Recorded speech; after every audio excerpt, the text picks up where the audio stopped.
Assalamualaikum warahmatullahi wabarakatuh dan salam sejahtera untuk kita semua. Perkenalkan, nama saya Susanti Randesa Nubua dari kelas G. Di sini saya akan menjelaskan mengenai resume yang telah saya buat, yaitu resume dari pertemuan 1 hingga pertemuan ke-7. Oke, untuk lebih jelasnya kita masuk dalam pembahasan yang pertama, yaitu mengenai materi dan energi.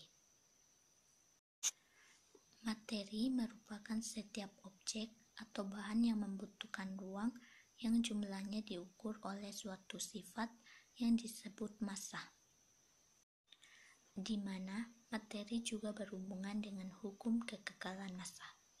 Materi terbagi atas dua, yang pertama yaitu zat dan yang kedua campuran. Unsur terdiri satu atom, sedangkan senyawa terdiri dua atom atau lebih. Campuran terbagi atas dua, yaitu homogen dan heterogen.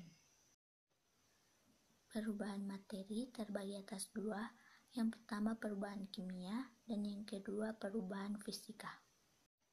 Di mana pada perubahan fisika bersifat sementara, tidak menghasilkan zat baru, yang berubah hanya wujud dan ukuran zatnya.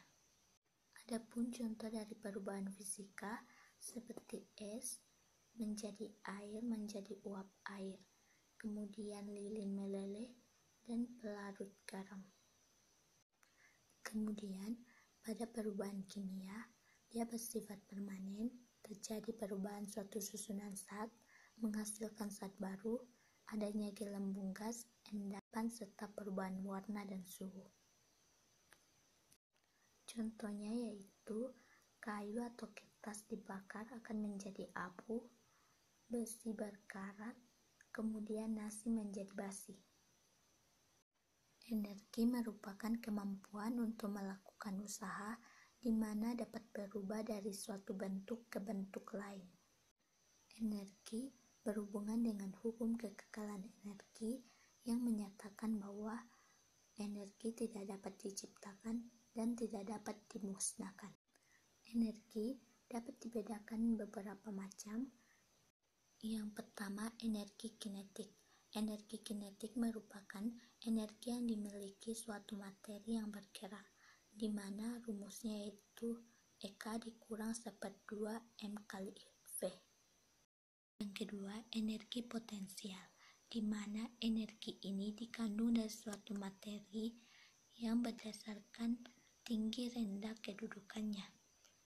Adapun rumus dari energi potensial yaitu M dikali G dikali H. Yang ketiga, energi panas. Energi panas merupakan energi yang ditimbulkan karena adanya gerakan partikel. Adapun rumus dari energi panas yaitu Q dikurang M kali C dikali T2 dikurang T1 dikurang M dikali C dikali delta T. Yang keempat, energi cahaya merupakan energi yang dimiliki oleh gerakan foton dalam bentuk gelombang elektromagnetik. Rumusnya V dikurang C per lambda sama dengan EC dikurang HV. Selanjutnya, materi mengenai sistem periodik modern. Dari hukum periodik modern dinyatakan bahwa jika unsur-unsur diukur berdasarkan kenaikan atomnya, maka sifat-sifat tertentu akan berulang secara periodik. Adapun sifat-sifat unsur dalam SPU atau sistem periodik unsur, yang pertama jari-jari atomnya, yang kedua energi ionisasinya, dan yang ketiga afinitas elektron. Selanjutnya, materi mengenai ikatan ion. Ikatan ion merupakan ikatan yang terbentuk antara atom yang melepaskan elektron atau logam dengan atom yang menangkap elektron atau non-logam. Adapun ciri-ciri dari ikatan ion, yang pertama terjadi pasangan antar unsur atom logam dengan unsur atom non-logam. Yang kedua, terjadi pasangan atom unsur yang mempunyai energi ionisasi rendah dengan atom unsur yang mempunyai afinitas elektron besar. Yang ketiga, terjadi karena perbedaan keelektronegativan yang besar. Kemudian, senyawa yang termasuk dalam atom logam dan non-logam. Adapun senyawa yang termasuk dalam non-logam, yang pertama karbon, yang kedua hidrogen, ketiga nitrogen, kemudian pada atom logam, yang pertama besi, aluminium, emas, magnesium, perak, dan nitro. Oke, kita masuk dalam contoh pembentukan ikatan ion. Di sini Na menghasilkan Na+, di mana Na merupakan golongan 1A, di mana ia memiliki elektron valensi 1, sehingga agar stabil ia harus melepas 1 elektron. Lebih jelasnya, kita melihat ikatan natrium klorida. Pada ikatan natrium klorida, pada natrium mengandung 11 elektron, dan pada klorida mengandung 17 elektron, di mana pada klorida dia relatif cenderung menerima elektron, dan pada natrium cenderung melepaskan elektron. Itu diakibatkan supaya pembentukan ini stabil. Selanjutnya kita masuk dalam ikatan kovalen. Ikatan kovalen merupakan jenis ikatan kimia yang memiliki karakteristik berupa pasangan elektron yang saling terbagi di antara atom-atom yang berikatan. Jenis-jenis dari ikatan kovalen: yang pertama, ikatan kovalen tunggal; yang kedua, ikatan kovalen rangkap 2, ikatan kovalen rangkap 3, ikatan kovalen polar, dan ikatan kovalen koordinasi. Selanjutnya, proses terbentuk ikatan kovalen. Tanda yang mengelilingi atom Cl atau titik dan silang menggambarkan jumlah elektron valensi yang dimiliki setiap atom Cl. Pasangan elektron yang digunakan bersama disebut pasangan elektron ikatan, sedangkan pasangan elektron yang tidak digunakan bersama-sama disebut pasangan elektron bebas. Pada pembentukan Cl2, pasangan elektron yang ikatannya berjumlah 1, sehingga ikatan kovalen yang terbentuk dilambangkan dengan garis tunggal minus. Selanjutnya, ciri-ciri dari kovalen polar dan kovalen non-polar. Ciri-ciri kovalen polar: yang pertama, terbentuk dari unsur-unsur yang berbeda; yang kedua, tidak simetris; yang ketiga, ada PeI di atom pusat. Kemudian, ikatan kovalen non-polar, yaitu terbentuk dari unsur-unsur yang sejenis; kedua, simetris; yang ketiga, tidak ada PeI di atom pusat.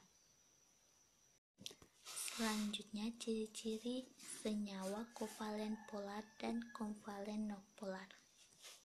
Selanjutnya, kita masuk dalam ikatan logam dan ikatan hidrogen. Ikatan logam merupakan ikatan yang terbentuk akibat adanya gaya tarik menarik antara muatan positif dari ion-ion logam dengan muatan negatif dari elektron.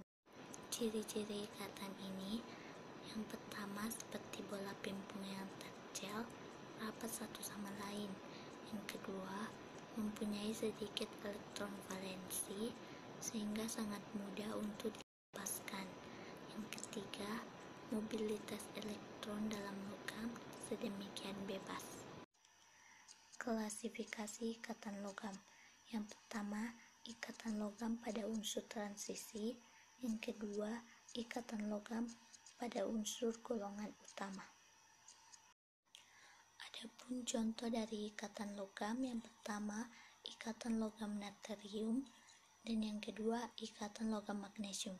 Kemudian sifat-sifat ikatan logam terdiri dari energi ionisasi yang rendah, kedua banyak orbital kosong. Dan proses pembuatan ikatan logam dilakukan secara dua tahapan. Yang pertama, pengerjaan secara panas, hot working, dan pengerjaan secara dingin, cold water. Kemudian ikatan hidrogen. Ikatan hidrogen merupakan ikatan yang terbentuk antara molekul-molekul yang sangat besar, yang sangat polar, dan mengandung atom hidrogen. Ikatan hidrogen adalah ikatan yang terjadi antara atom hidrogen dengan atom lainnya yang memiliki keelektronegatifan tinggi seperti fosfor, oksigen, dan nitrogen. Ikatan hidrogen terdiri atas dua jenis. Yang pertama, ikatan hidrogen antar molekul atau intramolekul. Kemudian ikatan hidrogen dalam molekul itu sendiri, yaitu intramolekul. Ikatan hidrogen antar molekul ini merupakan ikatan hidrogen yang terjadi pada molekul yang berbeda antar molekul, dan ikatan hidrogen dalam molekul itu sendiri merupakan ikatan hidrogen yang terjadi pada satu molekul dalam satu senyawa. Selanjutnya kita masuk dalam ikatan van der Waals. Ikatan van der Waals. Ikatan van der Waals merupakan ikatan yang dimiliki oleh gas-gas mulia yang mengalami proses kondensasi, sehingga fasanya berubah menjadi fase cair pada saat temperaturnya temperatur yang sangat rendah. Adapun faktor-faktor yang mempengaruhi ikatan van der Waals, yang pertama, jumlah elektron dalam atom atau molekulnya, kedua, bentuk molekulnya, ketiga, kepolaran molekulnya, keempat, kenaikan titik didih gas. Gaya van der Waals terjadi akibat interaksi antara yang pertama dipol permanen, yang kedua dispersi London, yang ketiga dipol terinduksi atau sesaat. Kita ketahui bahwa dipol merupakan pengkutuban, di mana terdiri atas dua kutub, yaitu kutub negatif dan kutub positif, yang bersifat polar. Pada dipol permanen, di sini terdapat pereaksian antara polar dengan polar. Contohnya kita ambil yaitu hidrogen berpasangan dengan klorida, sehingga